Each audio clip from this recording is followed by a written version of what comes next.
일반 대중의 관점에서는 굉장히 지금 조용하다라고 그렇죠. 예. 알고 있고, 사실 뭐 저희 톡방에선 예. 부트니스 톡방에서도 좀 다르긴 한데요. 예. 어떻게 좀 현재 시장 분위기 보고 계세요?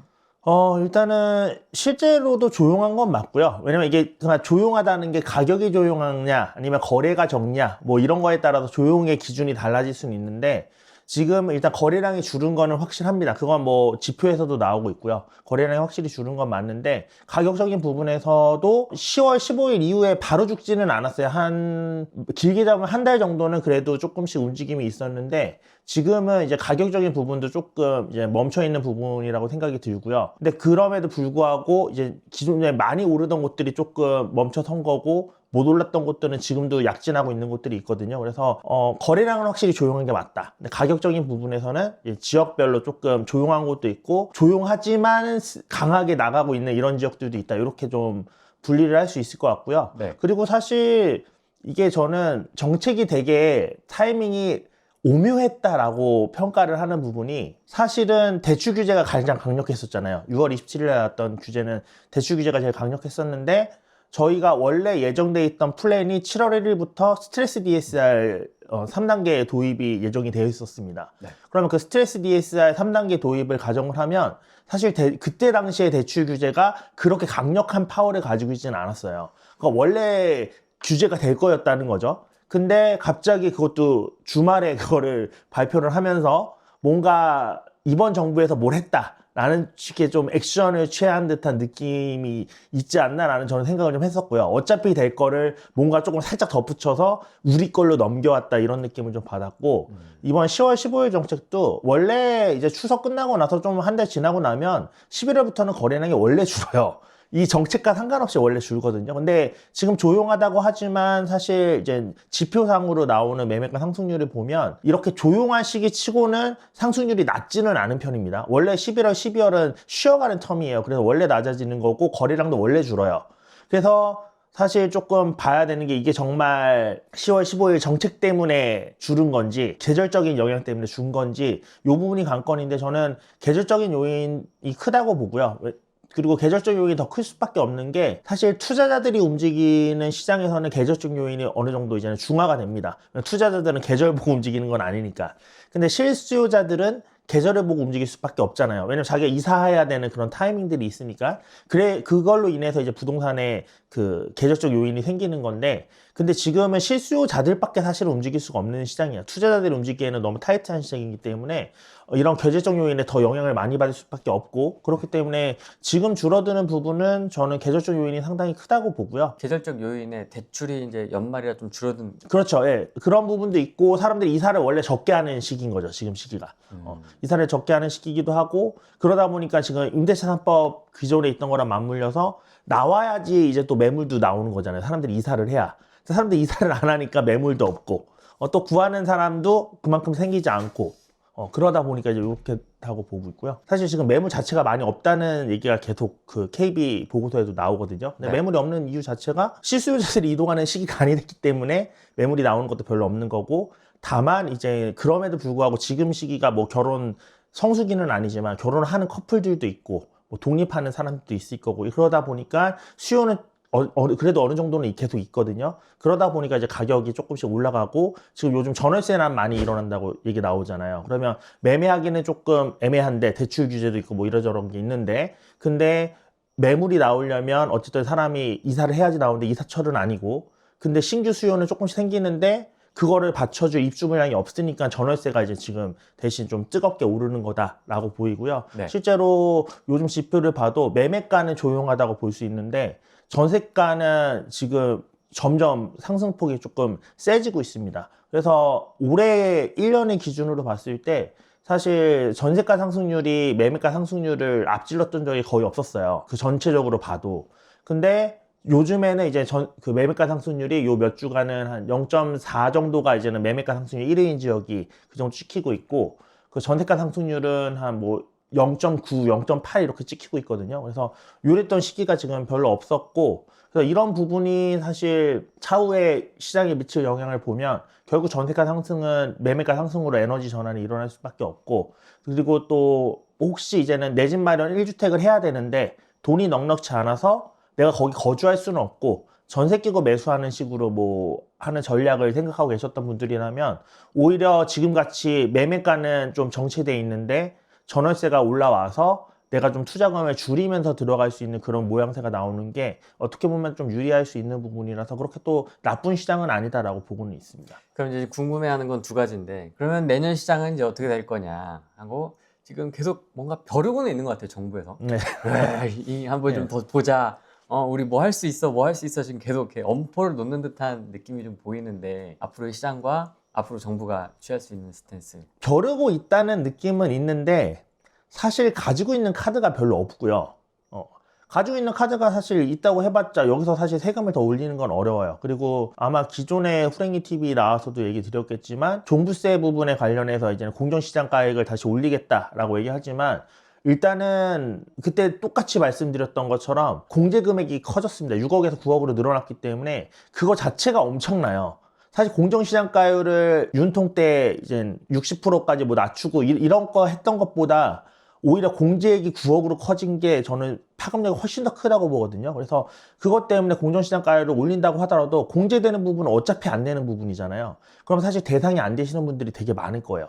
저 같은 경우도 법인으로 한 채 가지고 있고 저랑 와이프랑 이제 가지고 있는 주택들이 오히려 다주택이거든요. 법인은 이제 종부세가 크니까 다 정리하고 한 채만 남겨놨단 말이에요. 근데 법인으로 가지고 있는 주택이 비싼 주택도 아니에요. 지금 시가로 치면 한 5, 6억 사이 정도 되는 주택이에요. 근데 거기서 종부세가 공제가 없으니까 600이 나옵니다. 근데 저랑 와이프랑 가지고 있는 거는 합하면 한 3, 40억 이상은 될 거거든요. 네. 지금 얼핏 따져만 봐도. 근데 종부세 나오는 게 합쳐서 한 140, 150이에요. 그러니까 공제 차이가 엄청 큰 거예요, 사실은. 근데 그 공제 금액이 9억으로 늘어났기 때문에 그게 이제 주는 저는 메리트가 되게 크기 때문에 종부세를 올리는 것도 어느 정도 한계가 있을 거다라고 보고요. 네. 대출을 줄이는 수밖에 없죠. 아니면은 이제 뭐 토어제 이런 거 거는 거나 규제 지역 늘리는 수밖에 없는데 사실 그거를 무리해서 하다 보니까 지금 계속해서 역효과가 나는 거라고 보거든요. 예를 들면 저는 사실 이번 정권에서 되게 이해가 안 되는 정책 중에 하나가 건설사들 지금 안전 그 규정을 확 높여가지고 다 진행을 못하게 만들고 있잖아요. 그러면 이게 공급을 많이 하겠다는 정책과 완전 위배되는 정책이거든요. 네. 계속 모든 부동산 정책 나올 때마다 공급을 빠르게 하겠다, 공급을 적극적으로 하겠다라는 게 계속 들어간단 말이에요. 근데 얘네가 하는 액션을 보면 그 강력한 의지를 표명한 것과 다르게 전혀 반대로 가고 있어요. 공급을 안 하겠다는 소리예요, 이거는. 사고 나면 올 수도. 예. 그럼 공급 안 하겠다는 소리거든요. 그거 누가 해요? 그 비용도 늘어나는데 그걸 다 체크하려면. 그래서 그런 부분이 있고 또 재개발 같은 부분에 있어서도 그걸 막으면서 재개발을 약간 또 밀어주는 듯한 느낌이었어요. 재개발 지역들은 이제 뭐 대출 규제도 조금 덜 묻고 이런 부분들이 있어서 뭐 이렇게 조금 토어제에서 이제 왜냐면 토어제가 아파트만 걸렸잖아요. 그래서 그런 부분 때문에 재개발을 좀 밀어주려나 보다라고 생각을 했어요. 왜냐면 재개발이 어쨌든 진행이 빨리 돼도 거기서 나올 수 있는 신규 아파트들이 있으니까. 근데 지금 하는 거 보면 이제 결국 재개발도 지금 진행들이 다 막혔잖아요. 토어제만 건 게 아니라 조정지역을 걸어버리면서. 그러니까 이거는 뭐 공급할 수 있는 루트를 다 막아놓고서 어떻게 빠르게 공급을 하겠다는 건지 이해가 안 되는 부분들이 좀 있습니다, 정책적으로. 그리고 이런 이해가 안 되는 정책이 나오는 이유는 결국엔 가진 카드가 너무 없는데 그 상황에서 으름장을 넣어야겠고 그 으름장을 진짜 실제처럼 느끼게 만들려면 뭔가 액션을 취해야 되는데 그 액션을 무리해서 취하게 하다 보니까 이런 앞뒤가 안 맞는 정책들이 나오는 거라 생각하거든요. 그래서 사실 내년에 무슨 정책이 나오더라도 저는 그 정책들이 대부분 다 결국에는 시장에 악영향을 미치는 그런 정책들로 이어질 거라고 생각이 되고요. 네. 그래서 그 정책에 대해서 사실 크게 걱정할 것들은 없다라고 보고 솔직히 지금 상황에서 조금 관심을 가져야 되는 부분은 정책적인 부분보다는 지금 금융채나 이런 금리들이 조금 올라가고 있죠. 오히려 금리 올라가는 부분이 지금 아직 시장이 완벽하게 안정화되어 있지는 않거든요. 다주택자분들 같은 경우는 이제 좀 숨 좀 돌렸다 하시는 분들도 많단 말이에요. 근데 이 상황에서 금리가 다시 올라가기 시작하면 이제 그분들이 더 이상 못 버티고 좀 매물들을 싸게 내놓는다든가 이런 것들이 이제 생길 수 있거든요. 그래서 금리가 오히려 지금 올라가는 부분이 주목할 부분이지 정책적으로 큰 리스크가 있다라고 보기에는 좀 어려울 것 같습니다. 근데 이렇게 얘기를 드려도 좀 이제 이게 믹싱이 돼야 되는 부분이 예를 들면 정책적으로 안 풀어주고 있어요. 근데 그 상황에서 금리가 올라. 그럼 나는 팔아야 되는데 못 팔잖아요. 네. 그럼 경매로 넘어가게 되는 물건들이 생길 거고 그러면 시장에 또 안 좋아질 겁니다.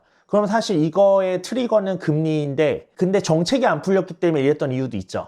그래서 이렇게 좀 믹싱해서 생각하실 필요가 있어요. 그래서 정책적으로만 봤을 때는 상승을 막을 수 있는 정책은 나올 게 없다.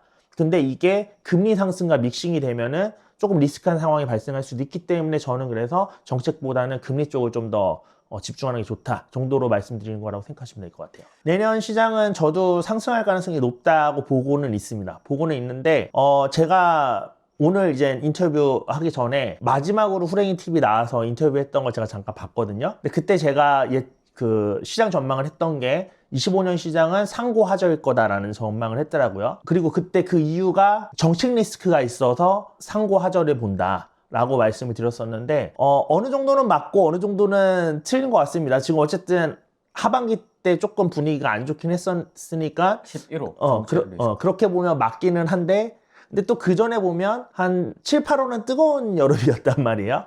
그래서 어느 정도는 맞고 어느 정도는 틀렸다라고 볼 수 있는 부분이 있고 또 만약에 제가 이제 그렇게 전망을 했다면 저희 이제 회원분들 같은 경우는 매수를 올해 하반기에 하셨어야 됐겠죠. 특히 지금 시기에. 왜냐하면 지금 하저라고 얘기를 드렸었으니까. 근데 저희 수강생분들 같은 경우는 뭐 5, 6월 때 지금 매수를 해서 성과가 좋으신 분들이 많거든요.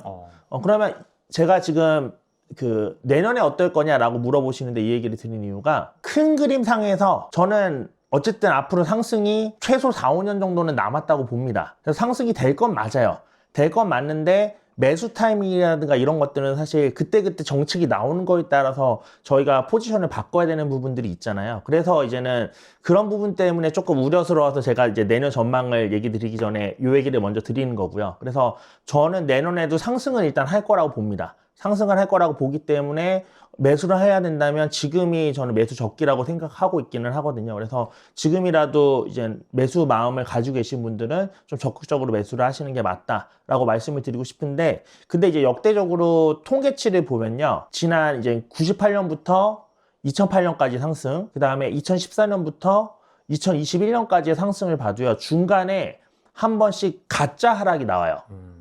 그 가짜 하락이란 게 뭐냐면 98년부터 2008년 사이에는 2004년도쯤에 노무현 대통령 딱 취임했을 때 그때 왜 하락했는지 모르겠는데 하락을 하는 지표가 나와요. 그러면 그때 당시에 지표상으로는 이게 다 하락할 수밖에 없어서 이제 팔아야 된다라고 생각을 하는 지표가 나왔는데 근데 실제로는 그때 1년만 하락하고 다시 반등해요. 그래서 2008년까지 상승했거든요. 저희 2019년도에도 2016, 17, 18이 다 입주 물량이 많았어요. 그래서 그래서 지표상으로 입주 물량이 많으니까 이제 하락이 오겠다 싶은 것도 있었고 저희 그 매수의 지수 같은 걸로 이제는 심리 그 평가하시는 분들도 계신데 매수의 지수로 봐도 2019년이 매도를 해야 되는 타이밍이었어요. 맞습니다. 근데 그때 매도했으면 피눈물 흘렸겠죠. 20년, 21년도에 미친 듯이 올랐으니까.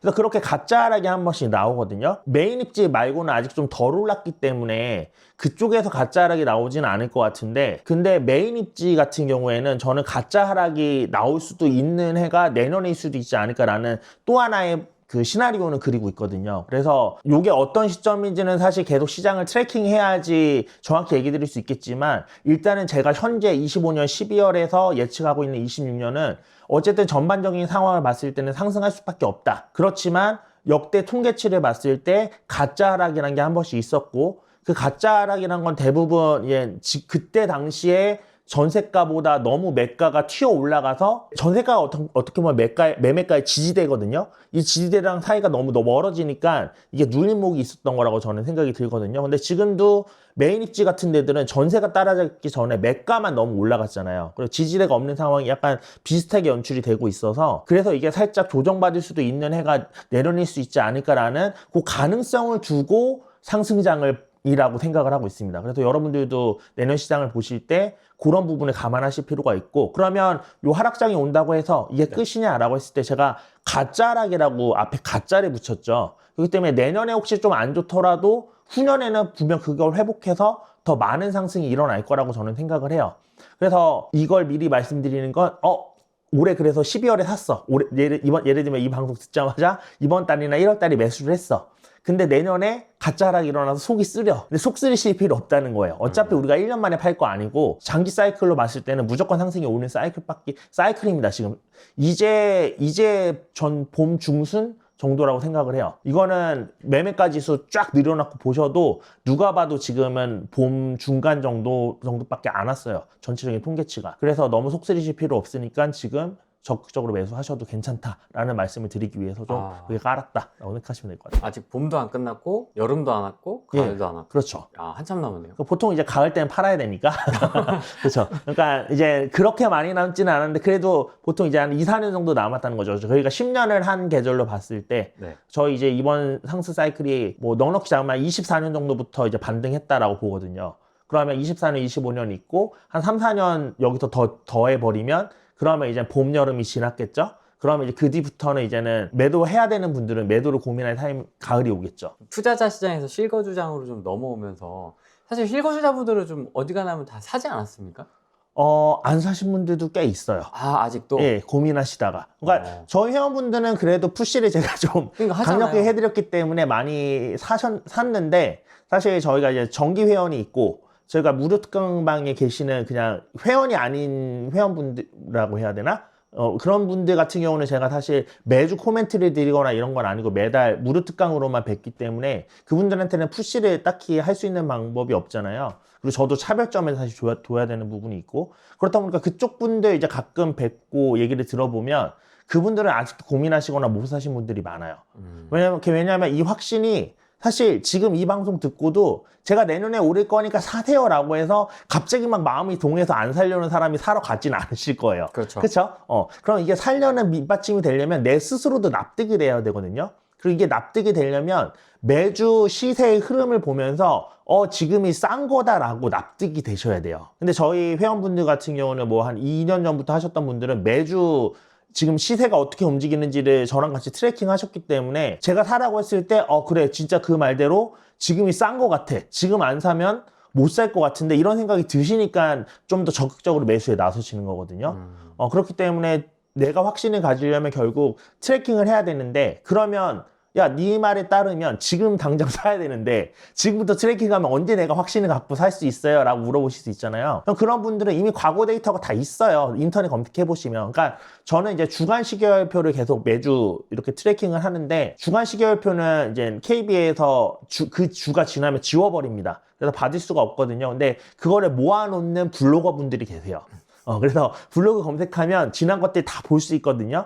그럼 그거를 한 며칠 날 잡고서 앉아서 한 올해 초부터 계속 보시는 거예요. 더 가능하면 작년 거부터 보시고 그러면 작년부터 보니까 이렇게 흐름이 흘러왔고 그러다 보니까 지금이 어떤 시기구나라는 게 좀 더 명확하게 다가오실 거거든요. 이거를 예시를 들어드리면 제가 웹툰을 되게 좋아하는데 웹툰을 보다 보면 매일 이제 매주 뜰 때마다 보는 웹툰이 있고, 그걸 다 보면 언젠가는 이제 심심하면 이미 완결나 있거나 이미 진행이 많이 돼 있는 웹툰을 처음부터 1화부터 정주행하는 경우도 있잖아요. 네. 그럼 그 정주행할 때 댓글들을 보면요. 정주행하는 제 입장에서는 그 파트가 필요한 부분이고, 그리고 그렇게 지겹게 느껴지지 않고, 한데, 한 주 한 주씩 기다리는 분들은 왜 이렇게 이야기를 질질 끄냐 막 이런 댓글들이 되게 많이 달려요. 그 얘기는 뭐냐면 이야기도 그렇고 시장의 흐름도 그렇고 오히려 한 번에 정주행을 하면 이런 흐름이구나 라고 빠르게 이해가 될 수도 있는데 이거를 내가 지금 당장만 보면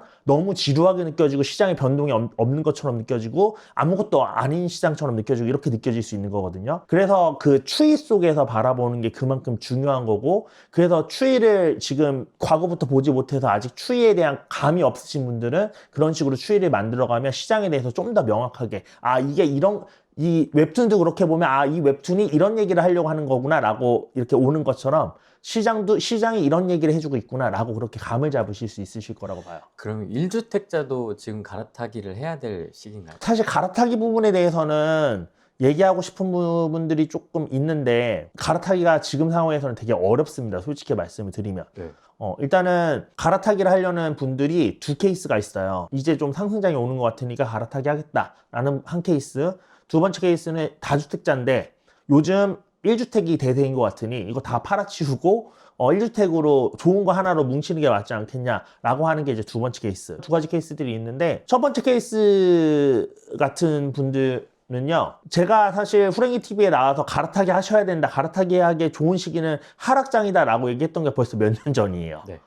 근데 지금은 이미 상승장이 왔죠. 근데 상승장도 두 가지 상승장이 있거든요. 밑단에서부터 윗단에 밀어 올리는 상승장이 있고, 윗단에서 오른 게 밑에를 끌어올리는 상승장이 있어요. 근데 지금 상승장의 흐름을 보면 전자처럼 밑단에서 위를 밀어 올리는 상승장이 아니라 윗단이 먼저 오르고 밑에를 끌어올리는 상승장이잖아요. 근데 우리가 갈아타기라고 하는 거는 밑에서 위로 올라가는 거잖아. 그럼 밑단에서 위로 올라가는 분위기가 나올 때는 갈아타기가 완전 좋죠. 내게 먼저 오르고 내가 옮겨 타려고 하는 게 올라가려는 시점에, 가격이 올라갈 것 같은 시점에 갈아타면 되니까. 근데 지금은 내가 가려고 하는 아파트들이 이미 올라가 있단 말이에요.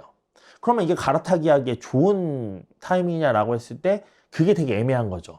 그러면 내 거 오르는 것보다 더 좋은 입지가 더 많이 오르는 그 상승폭을 내가 다른 현금 흐름으로 메워서 이젠 갈아타기를 해야 되는데, 사실 그럴 수 있으신 분들은 많지 않잖아요. 그렇기 때문에 지금 일단 첫 번째 케이스 같은 경우는 갈아타기 하기가 좀 애매하다. 지금 갈아타기 하기에 썩 좋은 시장은 아니다라고 말씀을 드리고 싶고요. 네. 그리고 두 번째 케이스, 다주택자인데 이제 하나로 뭉치려고 하시는 분들, 이런 분들 경우에는 또 이 다주택자분들 경우에 여러 케이스가 있지만 크게 두 케이스로 나누면 정말 공시가 1억 이하나 막 이렇게 짜잘짜잘한 것들로만 채워진 다주택자분들, 혹은 수도권에 한두 개 정도, 이거 내가 자가 하나 있고 수도권에 그래도 나쁘지 않은, 뭐 너무 빠지지 않는 한 4, 5억대 요 정도의 아파트가 하나 있고, 그 다음에 이제 나머지가 짜잘한 것들로 지방 좀 2억 이하 이런 것들로 채워주신 분들, 요런 두 케이스가 이제 대표적으로 볼 수 있는데, 짜잘한 것들만 있으신 분들 같은 경우는요, 일단 다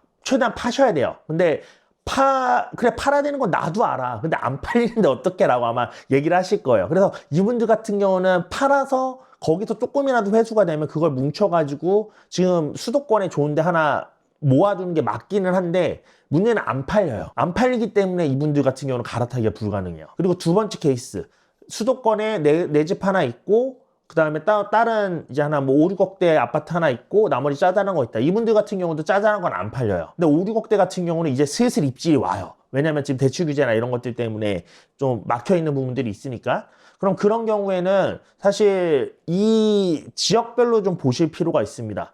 예를 들면 최근에 저랑 얘기하셨던 분은 이제 그 5, 6억대 아파트가 인천에 가지고 계신 분이었거든요. 인천이 이제 내년부터 입주 물량이 줄어들어요. 그러면 제 예상으로는 내년에 입주 물량 줄어들면서 조금 이제는 그 시장이 반전의 준비를 하고, 그 다음에 내후년부터는 이제 본격적으로 인천도 올라가지 않을까. 아니면 내년 하반기부터는 인천이 본격적이라고 해도 강남이나 이만큼은 아니겠지만 어쨌든 상승장으로 접어들지 않을까라고 생각을 하고 있거든요. 그러면 그 5, 6억짜리를 벌써 몇 년을 물려서 21년도부터만 물렸어도 4년을 물린 거잖아요. 4년을 물려서 들고 있는데, 근데 이거를 이제 와서 파는 게 갈아타기 하겠다고 현명한 거냐라고 했을 때, 그분도 역시 내 집 팔고 지금 그 인천에 있는 집 팔아서 합쳐서 간다고 해도 그 가려는 집이 더 많이 올랐을 거예요. 이거 오른 것보다. 그렇죠. 그러면은 저는 조금 기다렸다가 갈아타기를 하는 것보다는 차익을 조금이라도 더 많이 남긴 쪽으로 전략을 삼고, 그리고 그렇게 인천을 좀 제가격이 됐을 때 팔았을 때 그 돈으로 이제 내가 어디로 갈 수 있는지를 다시 보는 게 훨씬 더 그 안정적인 방법이라고 생각을 하거든요. 그래서 그렇게 가지신 분들 같은 경우는 지금 내 지역이 좀 회복을 했어요. 예를 들면 동탄이 요즘 좀, 제가 아까 서울 지역 아닌 곳들 중에서 지금 약진하고 있는 곳들이 있다고 그랬죠, 조용히. 동탄이 요즘 꽤 가격이 많이 또 오르고 있단 말이에요, 조용히. 그 조정 지역에서 빠진 그런 여파도 있고. 맞습니다. 그래서 동탄이 많이 오르고 있는데, 동탄 같은 경우는 그럼 좀 회복이 됐죠. 그럼 내가 수도권에 자택이 하나 있고 자가가 하나 있고 동탄에 하나를 투자 목적으로 가지고 있던 다주택자, 나머지 또 짜투리들이 있고, 그러면 이 경우에는 동탄에 팔아서 합쳐가지고 내가 다른 데로 가볼까라는 걸 충분히 생각해 볼 만한 포트폴리오죠. 왜냐면 동탄은 이제 웬만큼 제 가격을 찾았으니까. 근데 그렇지 않은 지역에 있는데 이거를 이제 입지로 온다 급하게 팔면 내가 팔고 나서 2년 뒤에 막 몇 억이 오른다든가 이런 상황이 발생할, 1, 2억만 올라도 얼마예요, 6억짜리에서. 그런 상황이 발생하면 사실 여기 갈아타느냐고 비용 엄청 많이 들였는데 그 대비해서 크게 가성비가 없을 수도 있거든요. 그래서 그런 부분을 잘 판단해서 갈아타기 전략을 세우시는 게 좋을 것 같다라는 생각입니다. 이제 다주택자 얘기하니까 이제 자연스럽게 이렇게 질문을 드리겠는데요. 네. 수도권 비규제와 예. 지방광역시. 예. 사실 그거는 정답이 없는 게 둘 다 해야죠. 둘 다 하는데 이 둘 다 한다는 게 무슨 뜻이냐면 내 상황에 맞게 둘 중에 선택을 해야 되는 거죠. 예를 들면 내가 돈이 뭐 2억밖에 없어요. 2억이면은 광역시에서도 되는 광역시가 있고 안 되는 광역시가 있을 거고요. 그리고 비규제 수도권 지역 중에도 되는 데가 있고 안 되는 데가 있을 거예요. 그렇죠? 그러면은 거기서 사실 뭐 이런 지역을 직접적으로 얘기하면 좀 그럴 수도 있지만 경기 광주를 투자하는 것과 부산의 동래구나 뭐 해수동 이런 데를 투자하는 것 중에 저는 사실 부산의 해수동 투자하는 게 좀 더 안정적이지 않나라는 생각을 가지거든요. 근데 같은 금액대가 같은 금액대는 아닌데 그러니까 지역적으로 생각을 했을 때 지역적으로 봤을 때 그런 느낌들이 좀 있잖아요. 그러면 비규제 지역이라고 해서 예를 들면 그러니까 뭐 동탄이랑 해수동이랑 비교를 한다고 했을 때는 동탄이 이제 포텐셜이 더 크니까 동탄에 투자하는 게 더 맞을 수 있지만 그런 가격대가 비슷함에도 불구하고 지역적인 입지를 봤을 때 여기는 경기도고 비규제 지역이라서 괜찮지만 안정성이 오히려 지방광역시의 다른 지역들이 안정성이 더 있는 지역들도 있거든요. 그래서 그렇기 때문에 수도권 비규제 지역만 맞다. 아니면 지방광역시가 맞다라고 사실 이렇게 단언하기도 어렵고요. 그리고 저는 사실 지방도 무조건 광역시여야 되는 게 아니라 지방광역시 아닌 곳도 투자해도 된다고 저는 생각을 하거든요. 이게 오늘 그 데이터를 못 보여드려서 조금 아쉽기는 한데 요즘에 이제 전주 이런 데나 진주나 이런 것들이 좀 회복을 최근에 많이 했어요. 맞습니다. 그래서 제가 한 3년 전쯤, 한 3, 4년 전쯤에 여기 입주물량 줄어든다면서 이제 제가 그 중간 브리핑 때 한번 언급을 했었고 그때 저장해놓은 엑스페리에서 업데이트되지 않은 상태로 있거든요. 그러면 저장된 시점이 언제인지 나오잖아요. 그래서 그 시점으로 저장된 파일이 있는데 그때 딱 제가 여기 4천 정도 투자금이면 되고 정고점까지 한 5, 6천 정고점 찍고 내려온 게 한 5, 6천 정도 떨어졌다. 그럼 4천 투자해서 정고점만 찾아도 한 5, 6천 정도 버니까 이거 괜찮을 것 같다라고 찍었던 아파트들이 있어요. 근데 그거 제가 2년 전까지만 봤을 때도 요동도 없었거든요. 근데 올해 찍어 보니까 다 7천 정도씩 올랐더라고요. 그럼 4천 넣고 7천 버는 거면 100%가 넘는 수익률이에요. 그래서 나쁘지 않은 수익률이죠. 그래서 그런 것들, 그리고 그게 지금 기준으로 보면은 이제 2억 이하라서 취득세 중과도 안 되는 물건들이었습니다. 근데 그 지역, 그럼 전주, 진주 둘 다 했을 때 광역시나 했을 때 광역시 아니잖아요. 근데 그런 곳들도 공급이 부족한 곳들은 사실 상승 여력이 있고 상승하면 사실 수익률은 우리가 기대했던 것보다 더 높게 나오거든요. 가성비가 좋고. 그래서 제가 지금 이 얘기를 드리는 건 이제 후대인님이 방금 질문하셨을 때 투자처를 기준으로 질문을 하셨기 때문에 이 얘기를 드린 거고요. 근데 이제 예를 들면 뭐 금액이 적은데 나는 자가도 없다. 자가도 없는데 근데 이제 투자를 해서 돈을 불려서 자가를 마련하고 싶어서 지방에 투자를 해보는 거 어떠냐. 뭐 이러신 분들이 있으실 수 있어요.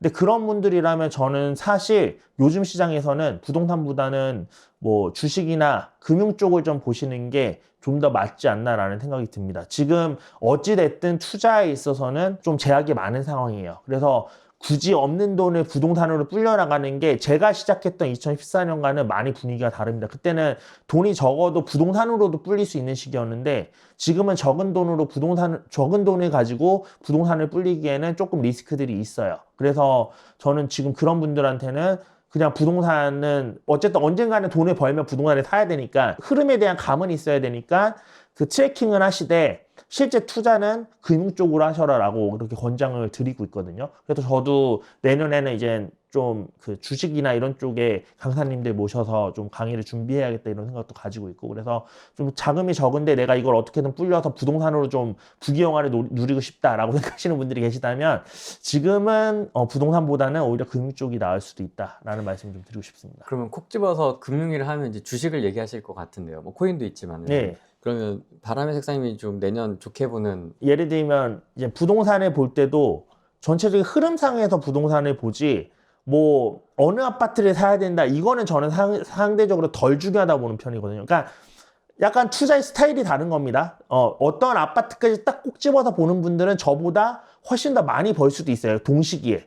근데 저는 현실적으로 모든 사람들이 그렇게 그 사람처럼 열심히 해서 딱딱딱 아파트를 살 수도 없는 거고. 그렇죠. 또 그거를 어떤 강사님이 찍어주기 시작한다면 이 사람이 열심히 돌아다녀서 나는 그럼 돈 받고 너네들한테 찍어줄게라고 한다고 해도 그러면 거기에 경쟁에 몰리기 때문에 더 이상 찍는 게 의미가 없어져요. 오픈된 정보는 더 이상 돈을 벌 수 없는 정보예요, 사실 대부분은. 그래서 내가 결국 그렇게 열심히 돌면서 그런 아파트를 찾아야지 동기간에 많이 벌 수 있는 건데 현실적으로 그렇게 하실 수 있는 분들이 많지 않단 말이에요. 그래서 저는 그렇게 하는 것보다 100% 벌 거 한 7, 80%만 벌고 우리 본업에 충실하면서 7, 80%만 먹으면서 가자. 그게 훨씬 더 안전하고 롱런할 수 있는 길이다라고 주장을 하는 편이기 때문에 아파트도 안 찍거든요. 근데 주식도 마찬가지예요. 주식도 어떤 분야나 이런 걸 보기보다는 그냥 전체적으로 봤을 때 한국장과 미국장 중에 어디가 더 발전 가능성이 있어라고 한다면 물론 이번에 이제는 이재명 대통령이 뭐 코스피 5천에 만들겠다라고 얘기는 했지만 그럼에도 불구하고 장기적으로 봤을 때는 당연히 미국 쪽이 안정적이고 미국 쪽이 성장 가능성이 우리나라보다 더 있잖아요. 그러면 저는 그걸 보고 그럼 미국에 꾸준하게 투자해야지 라고 생각을 하는 쪽이고요. 그래서 제가 이제는 그 돈 조금 있으신 분들한테 금융 쪽으로 이제 하라고 말씀드리는 것도 예를 들면 어떤 분이 오셨는데 저 시드머니 한 5천 정도 있는데 이거 갖다 부동산 투자를 하는 게 좋을까요? 어떻게 굴려야 될까요? 라고 물어보시는 분이 있다고 할게요. 근데 이분은 본업이 있어서 회사를 다니고 계시고 매달 예를 들면 한 뭐 100만 원 정도 저축을 한대요. 그러면 저는 그 100만 원 저축하는 거를 이제 미국 그 주가 추종하는 ETF에 넣어서 매달 사라. 아니면 이제 굳이 이제 종목을 얘기하자면 AI는 사실 앞으로 발전할 게 명확하죠. 그리고 최근에 이제 제미나이가 GPT를 거의 이제는 압살하고 있습니다. GPT에서 제미나이로 넘어가시는 분들이 되게 많아요. 제미나이로 넘어간다는 소리는 구글이 이제 AI 시장의 주도권을 갖게 된다는 얘기랑도 비슷하죠. 그래서 저 개인적으로는 사실 구글을 계속 조금씩 모으고 있었거든요. 근데 이거는 예측의 영역이고 사실 이런 AI판을 잘 모르실 수도 있잖아요. 그럼 그런 분들 같은 경우는 이제 미국 ETF를 그냥 100만 원 저축하는 돈으로 계속 모으고 그 다음에 그렇게 이것도 어떻게 보면 이제 부동산 시세를 트래킹하는 것처럼 계속 시세를 따라가는 거잖아요. 따라가다 보면 어느 순간 야 지금 너무 싼데 라는 시점이 생겨요. 왜냐면 내가 매주 봐왔기 때문에. 그럼 그 시점에 너 5천만 원 가지고 있었으니까 그 중에 그 많이 떨어졌다 싶을 때는 500만 원이나 1000만 원을 한 번에 넣어라. 그러면 이제 또 4천은 그냥 있겠죠. 그럼 그 상황에서 또 이제 100만 원씩 계속 놓다가 또 지금 많이 떨어진 것 같은데 싶을 때 500이나 1000을 또 넣어라. 이런 식으로 해서 이제는 5번 정도 많이 떨어졌을 때 넣으면 그러면 조금 더 많이 먹을 수도 있겠죠. 그 시기에. 그래서 그런 식으로 저는 접근을 하시는 게 좋다라고 말씀을 드리거든요. 그래서 사실 어떤 분야나 종목보다는 크게 봤을 때 잠재력이 어쨌든 미국이 우리나라보단 크고 그리고 사실 그 원화 가치 저라도 저는 이번 단 한 번의 이슈가 아니라 좀 계속해서 있을 수도 있다고 보거든요. 대한민국의 경쟁력이 그만큼 떨어지고 있는 거기 때문에 저희가 지금 잘하는 것들의 상당수가 일본이 하던 것들이었습니다. 일본이 하던 것들을 우리가 따라하고 하다 보면서 그래서 예전에 지금은 이제 중국이 짝퉁으로 유명하지만 사실 우리나라도 짝퉁으로 유명했던 시절이 있어요. 우리 어린 시절에는